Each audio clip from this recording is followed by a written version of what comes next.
Une polémique maintenant au lendemain des manifestations anti-vaccins et anti-pass sanitaire qui ont rassemblé près de 115 000 personnes en France, selon le ministère de l'Intérieur. Ce sont des slogans, des photos brandies, apartheid, dictature, mais aussi des comparaisons au nazisme et au port de l'étoile jaune qui ont soulevé l'indignation. Parmi les réactions, celle aujourd'hui de Joseph Zwark, rescapé de la RALF du Veldiv. Christelle Méral. Dans les défilés, on les voit apparaître de plus en plus souvent. Des pancartes avec une étoile jaune de David, avec ce type de commentaire « Le nazisme en marche ». Certains manifestants portent l'étoile sur leur torse, une référence aux juifs persécutés pendant la guerre.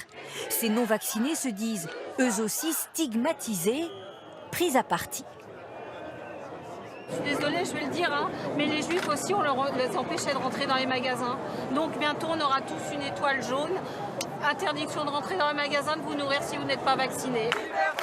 Un amalgame avec l'Holocauste qui soulève l'indignation. Utiliser l'étoile jaune pour dénoncer le pass sanitaire, inadmissible pour se rescaper de la rafle du Veldiv. Je voudrais dire mon indignation devant ce qui s'est passé cette semaine.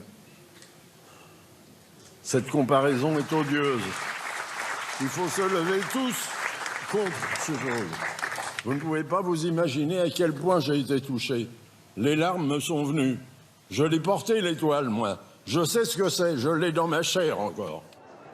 Une comparaison dénoncée aussi par des élus de tous bords. C'est une honte, un outrage pour la mémoire des 6 millions de victimes pour Christian Estrosi. Juste ignoble, selon l'écologiste Mathieu Orphelin, cette photo qui détourne le slogan à l'entrée d'Auschwitz. À bas l'obscurantisme selon le communiste Yann Brossa. Un climat qui se tend, à l'image de la députée Martine Vonner. Elle exhortait hier les manifestants à envahir les permanences de ses collègues parlementaires pro-vaccin.